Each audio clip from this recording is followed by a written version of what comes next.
Hello అండి, welcome back to my channel. ఈరోజు మనం ఈ వీడియోలో తెలుసుకోబోయేది ఏంటంటే జూన్ నెలలో వివాహ ముహూర్తాలు ఏ తేదీల్లో ఉన్నాయి అనేది తెలుసుకుందామండి. జూన్ నెలలో మనకి చూడండి 26వ తారీఖు నుంచి ఆషాఢ మాసం అయితే రాబోతుంది. అలాగే మనకి 10, 11వ తేదీల నుంచి గురుమూఢం అయితే ప్రారంభం కాబోతుంది. కాబట్టి వివాహ ముహూర్తాలు అనేవి ఈ నెలలో ఎక్కువ అయితే లేవు. కాబట్టి మీరు తొందరగా అంటే వివాహం అనేది ముహూర్తాలు పెట్టించుకోవాలనుకుంటే మీరు ఏ తేదీల్లో ఉన్నాయనేది తెలుసుకొని ఈ ముహూర్తాలు అనేవి మీరు పెట్టించుకోండి. తర్వాత మళ్ళీ మనకి జూలై ఆషాఢ మాసం వెళ్ళిపోయిన తర్వాత నుంచి మొదలవుతాయండి. ఎందుకంటే గురుమూఢం కూడా అప్పటికి అయిపోతుంది. నేను గురుమూఢం గురించి ఒక వీడియో చేశాను, లింక్ డిస్క్రిప్షన్లో ఇస్తాను, కావాలంటే మీరు చూసేయండి. 25 నుంచి 26 వరకు అంటే మనకి శుక్రమూఢమి కానీ గురుమూఢమి కానీ ఏ రోజుల్లో ఏ తేదీల్లో ఏ నెలల్లో ఉన్నాయనేది మొత్తం క్లియర్గా డీటెయిల్స్గా మీకు ఆ వీడియోలో ఉంటుంది. కాబట్టి మీరు తెలుసుకోవచ్చు. మూడాల్లో అయితే మనము పెళ్ళి అనేది చేయకూడదు కదా, శుభకార్యాలు అనేవి. కాబట్టి ఈ జూన్ నెలలో మనకి ఏ తేదీల్లో ఉన్నాయి వివాహ ముహూర్తాలు అనేవి తెలుసుకుందాము. అంతకుముందు అయితే గృహప్రవేశ ముహూర్తాలకి నేను ఒక వీడియో చేశాను.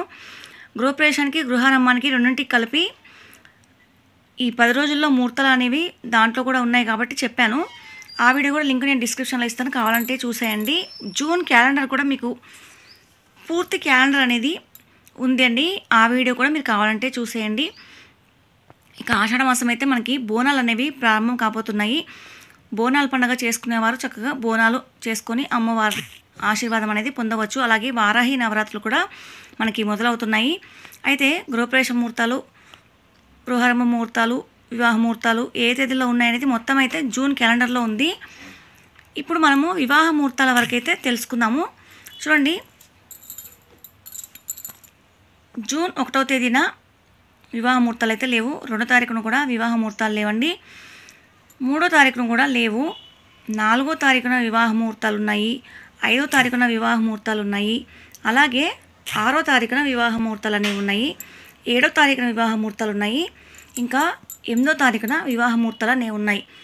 ఇక ఈ 9వ తారీఖు నుంచి జూన్ 30 వరకు ఏ వివాహ ముహూర్తాలు అనేవి లేవు. కావాలంటే మీరు పెళ్లి చూపులు అనేవి ఆషాఢ మాసంలోపు ఏర్పాటు అనేవి చేసుకోవచ్చు. మిగతా రోజుల్లో కూడా ఏ రోజుల్లో ఏర్పాటు చేసుకోవాలనేవి మీకు తెలుసుకోవాలనుకుంటే మీరు జూన్ క్యాలెండర్ పూర్తి క్యాలెండర్ చూసుకోండి.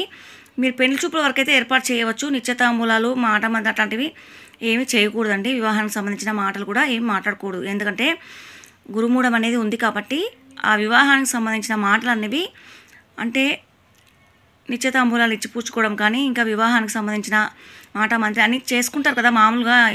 లాంఛనాలు అవి ఏమేమి ఇచ్చుకోవాలి, ఏమేమి అనేవి అవన్నీ మాట్లాడుకోవాలంటే కనుక మీరు గురుమూఢమే అయిపోయిన తర్వాతనే మీరు మాట్లాడుకోవాలి. అలాగే ఆషాఢ మాసం కూడా మనకి కలిసి వస్తుంది కాబట్టి ఆషాఢ మాసం అయిపోయిన తర్వాత ఇవన్నీ మాట్లాడుకొని అప్పుడు మళ్ళీ పెళ్లి ముహూర్తాలు జూలై నెలలో మీకు ఉంటాయి కాబట్టి అప్పుడు వివాహ ముహూర్తాలు అనేవి పెట్టించుకోవాలి. ఈ నేను చెప్పిన తేదీల్లో వరకే మీకు వివాహ ముహూర్తాలు అనేవి ఉన్నాయి. కావాలంటే తొందరపడి మీరు పెట్టించుకోండి.